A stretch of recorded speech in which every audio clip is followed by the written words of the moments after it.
Participants of this first responder training. A very good morning to one and all. As Sir has said, this first responder is very important person in conducting this training. Why it is so important? Because in a community, when any person is suffering any unconsciousness or anything, what's happening?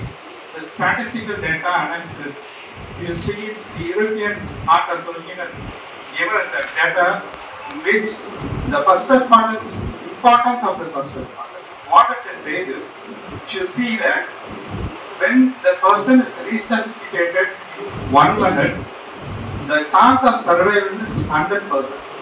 When it is 2 minutes, it is 90%. Like this, within 10 minutes, if it is more beyond 10 minutes, the revival is chance is becoming very, very slim. That is what the data says. தொடக்க உரையில் வந்து முதல்வர் Sivakumar sir வந்து சில விஷயங்களை சொன்னாங்க. Yearly trauma மேனேஜ்மெண்ட்டில் ஒரு நிமிடத்துக்குள்ள ஒருத்தரை ரிவைவ் பண்ணால் எவ்வளோ சர்வைவல் ரேட் இருக்குது, 2 நிமிஷத்துக்குள்ளே ரிவைவ் பண்ணால் எவ்வளோ சர்வைவல் ரேட் இருக்குன்னு சொல்லிட்டு டேட்டா வந்து பாசிட்டிவாக விரைவாக ஒருத்தரை மீண்டும் அவருடைய ட்ரோமாவிலிருந்து மீட்பதற்கான அந்த செயல்பாடுகளை நம்ம செஞ்சோம்னா அவர் பிழைப்பதற்கான உயிர் பிழைப்பதற்கான வாய்ப்பு நிறைய இருக்குன்னு சொன்னாங்க. பொதுவாக நம்மளுடைய மனப்பாங்கில் நம்ம ஊரில் ஒரு ஆக்சிடென்ட் நடந்துச்சுனாலோ அல்லது ஏதோ ஒரு சூழ்நிலையில் கீழே விழுந்தா சுற்றி நின்று என்ன பண்ணுறது தெரியாமல் பரிதவிக்கக்கூடிய நிகழ்வோ அல்லது என்ன பண்ணணும் அடுத்தது அப்படின்னு தெரியாமல் 108 மாதிரியான ஆம்புலன்ஸ் சேவையை அழைக்கக்கூடிய நிகழ்வு தான் இருக்குது. சில நேரங்களில் அவங்க செய்யக்கூடியது வந்து அந்த நோயாளியினுடைய உயிருக்கே ஆபத்தாக மாறக்கூடிய நிகழ்வு இருக்குது. நம்மக்கிட்ட அந்த அளவுக்கான இது வந்து விழிப்புணர்வு இல்லாததுனாலையும் இதை பற்றிய பயிற்சிகள் எதுவும் இல்லாததுனாலையும் நம்மளால் பெருசாக அவங்களுக்கு உடனடி உதவிகளை செய்ய முடியாது.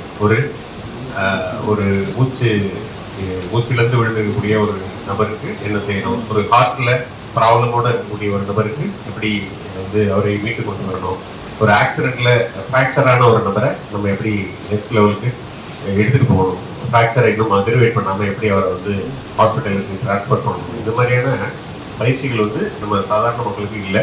சுத்தமாகவே அது கிட்டத்தட்ட என்ன பண்ணுறது தெரியாமல் ரொம்ப ஒரு அழுகையோடு அவங்க கால் பண்ணுறது மட்டும்தான் நம்ம தெரியும். ஸோ இதை வந்து எல்லாரும் தெரிஞ்சுக்கிட்டா ரொம்ப நல்லது. ஸோ ஊரில் இருக்கக்கூடிய அனைத்து இளைஞர்கள் அனைத்து பேரும் தெரிஞ்சால் ரொம்ப நல்லது. பட் அந்த மாதிரியான சூழ்நிலையை நம்ம அடைவதற்கு ரொம்ப காலமாகும். ஏன்னா எல்லாருக்கும் இதை பயிற்சி கொடுத்து எல்லாரும் இதை புரிஞ்சுக்கிட்டு செய்வதற்கு ஒரு மிக நீண்ட நாட்கள் ஆகும். அதில் மிக முக்கியமாக யார் வந்து உடனடி தேவைக்கு, இப்போ உதாரணமாக ஒரு ரோட் டிராஃபிக் ஆக்சிடென்ட் நடக்குதுன்னா அங்கே உடனடியாக யார் ரெஸ்பாண்ட் பண்ணுவாங்கன்னா நம்ம காவலர்கள் தான் அங்கே இருப்பாங்க. இமீடியட்டாக வந்து காவலர்கள் தான் வந்து அதை பார்க்கறதுக்கு வாய்ப்பு இருக்குது. ஸோ அப்போ அவர்களுக்கு அந்த விஷயம் தெரிஞ்சிருந்துச்சுன்னா அவங்க என்ன பண்ண முடியும், அவர்களால் நிச்சயமாக சில உயிர்களை காப்பாற்ற முடியும். அல்லது நம்ம ஃபயர் அண்ட் ரெஸ்கியூ சர்வீஸ் எப்பொழுதுமே they are at the service at 24/7. எப்போ வேணாலும் எந்த எமர்ஜென்சிக்கு வேணாலும் அவங்க ரெடியாக இருக்காங்க. ஸோ இப்போ அந்த டிபார்ட்மெண்ட் பீப்புளுக்கு இது பேசிக் லைஃப் சப்போர்ட் இமீடியட்டாக எப்படி கொடுக்கணும், ட்ரோமா மேனேஜ்மெண்ட் எப்படி பண்ணணும் அப்படிங்கிற விஷயத்தை அவர்களும் தெரிந்து கொண்டால் ரொம்ப நல்லாயிருக்கும். இதை தவிர நம்மளுடைய டிசாஸ்டர் மேனேஜ்மெண்ட் இதுக்காக 2 விதமான கேடர்ஸ் இருக்காங்க. எஸ்டிஆர்எஃப்னு சொல்லக்கூடிய ஸ்டேட் டிசாஸ்டர் மேனேஜ்மெண்ட் ஃபோர்ஸ், எஸ்டிஆர்எஃப்ல பயிற்சி எடுத்த அலுவலர்கள் இருக்காங்க. போலீஸ் தான் மேஜர் போலீஸ் அதில். அதே மாதிரி ஃபர்ஸ்ட் ரெஸ்பாண்டர் அப்படின்னு சொல்லக்கூடிய ஆப்தமித்ரா வாலண்டியர் அப்படின்னு சொல்லுவாங்க. ஸோ இந்த ஆப்தமித்ரா வாலண்டியர்ஸும் இருக்காங்க. ஸோ இவர்களெல்லாம் கொஞ்சம் கொஞ்சமாக நீங்கள் வந்து பயிற்சி கொடுக்க ஆரம்பிச்சிங்க அப்படின்னா இவர்களெல்லாம் வந்து ஒரு முக்கியமான ஒரு ரோல் வந்து ஏதாவது ஒரு எமர்ஜென்சி சுச்சுவேஷனில் பண்ணுவதற்கு வாய்ப்பு இருக்குது. நம்மகிட்ட ஆப்தமித்ரா வாலண்டியர்ஸ் ஒரு 100க்கு மேலே இருக்காங்க. இது தவிர டிசாஸ்டர் மேனேஜ்மெண்ட்டில் இருக்கக்கூடிய ஃபர்ஸ்ட் ரெஸ்பாண்டர் அப்படின்னு சொல்லக்கூடியவர்கள் நிறைய பேர் இருக்காங்க. ஸோ அவர்களுக்கும் நம்ம உங்களுடைய ஷெடியூலில் பொறுத்து பயிற்சியை நீங்கள் கொண்டு வந்தீங்கன்னா நல்லாயிருக்கும். இந்த பயிற்சியை இந்த ஒரு ஃபெசிலிட்டியில் மட்டும் பண்ணுறதுல பண்ணாங்கன்னா நிறைய பேரை கேட்டர் பண்ண முடியுமான்னு தெரியல. ஒருவேளை உங்களால் 2-3 ஃபெசிலிட்டிஸில் இதை சேர்த்து பண்ண முடிஞ்சிச்சுன்னா பெட்டராக இருக்கும். ஸோ உதாரணமாக டீசென்ட்ரலைஸ்டாக கோவில்பட்டிலேயோ அல்லது திருச்செந்தூர்லேயோ சேர்த்து இந்த பயிற்சியை கொடுத்தீங்கன்னா அங்கேருந்து வரக்கூடியவர்கள் இங்கே வந்து பயிற்சி எடுக்கிறத விட இப்போது அங்கேயே பயிற்சி எடுக்கிறது ரொம்ப ஈஸியாக இருக்கும். ரொம்ப டீசென்ட்ரலைஸ்டோட பண்ணுங்கள். உங்களுக்கு வென்யூ மற்ற ஃபெசிலிட்டிஸ் வேணும்னா நம்ம ஏற்பாடு பண்ணி தரலாம். ஒன்றும் இல்லை, ஒரு அழகாக பண்ணிடலாம். ஹாஸ்பிட்டல்லே பண்ணுறது இன்னும் கொஞ்சம் பெட்டராக இருக்கும். ஹாஸ்பிட்டல் கூட வென்யூ அரேஞ்ச் பண்ணிடலாம். ஸோ இது வந்து நம்ம முதல் நிலையில் இந்த ஆஃபீஸர்ஸ் எல்லாருக்கும் தெரியணும், எல்லா போலீஸுக்கும் அது தெரிஞ்சுக்கணும், எல்லா ஃபயர்மேனுக்கும் அது தெரிஞ்சுக்கணும். ஆல்ரெடி உங்களுக்கு ஒரு சில பயிற்சிகளில் கொடுத்துருப்பாங்க. இருந்தாலும் புதிய தொழில்நுட்பத்தோட புதிய அப்டேட்டட் விஷயங்களோட செய்வதற்கு ஒரு சிபிஆர் பண்ணுவது எப்படி வேறு விதமான ட்ராமா மேனேஜ்மெண்ட் எப்படி பண்ணுறது அப்படிங்கிறத இன்னும் பர்ஃபெக்டாக உங்களை நீங்களே புதுப்பித்துக் கொள்வதற்கு இந்த வாய்ப்பு ஒரு நல்ல வாய்ப்பாக இருக்கும். நம்ம வந்து கொடுக்க சொல்லலாம். அங்கே இருக்கக்கூடிய சேஃப்டி பண்ணக்கூடிய சேஃப்டியை பொறுப்பெடுக்கக்கூடிய ஆஃபீஸர்ஸ் வந்து கண்டிப்பாக நம்ம பயிற்சி கொடுக்கணும். நம்மகிட்ட அதிகமான தொழிற்சாலை சார்ந்த மரணங்கள் நிறைய நடக்குது. கடந்த ஆண்டுல மட்டுமே எனக்கு தெரிஞ்ச ஒரு 6-7 மரணங்கள் நடந்துச்சு. ஸோ அதை எப்படி தவிர்க்கிறது, தொழிற்சாலையில் ஏதாவது ஒரு நிகழ்வு நடந்துச்சுன்னா என்ன பண்ணுறது, அதை எப்படி தவிர்க்கலாம் அப்படிங்கிற தொழிற்சாலைக்கான அந்த இன்சார்ஜ் ஆஃபீஸர்ஸையும் நம்ம கூப்பிட்டு அங்கேயும் பயிற்சி கொடுக்கலாம். இப்போ எல்லாரும் இந்த பயிற்சியை எடுத்துட்டு போகிற பொழுது ஒரு தெளிவான ஒரு புரிதலோட போகணும்.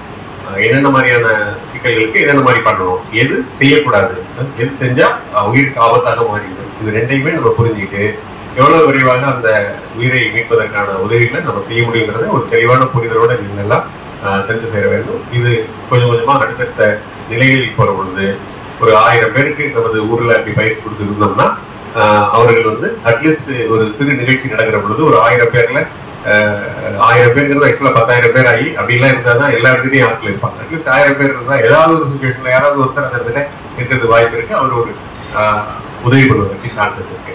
ஸோ இதை நம்ம வந்து கொடுப்போம். சார் வந்து டீன் சார் சொன்னாரு இவங்களுக்கெல்லாம் கொடுக்கணும், பயிற்சி கொடுக்கலாம், நம்ம +2 மாதிரியான மாணவர்களுக்கு பயிற்சி கொடுக்கலாம் அப்படின்னு சொன்னாரு. நிச்சயமா பண்ணலாம். ஆர்பிஎஸ்கேயோடைய டாக்டர்ஸ் இதுக்கான பயிற்சியை எடுத்துக்கிட்டு ஒருவேளை அவர்களால் கீழே கொடுக்க முடிஞ்சுச்சுன்னா அந்த பயிற்சியை நம்ம சேர்த்து சொல்லலாம். ஏன்னா ஆர்பிஎஸ்கே டாக்டர்ஸ் ஒவ்வொரு ஸ்கூலுக்கும் போயிட்டு வராங்க. அவங்களால இந்த பயிற்சியை மாணவர்களுக்கு கொடுக்க முடியுமா அப்படின்னு சொல்லி பார்ப்போம். கொடுக்க முடிஞ்சதுன்னா அவர்களை வச்சே நம்ம வந்து அழகா செஞ்சோம்னா இன்னும் நிறைய பேருக்கு அது போய் சேரும். நம்ம அதையும் கொஞ்சம் பிளான் பண்ணலாம். நல்ல சஜஷன்.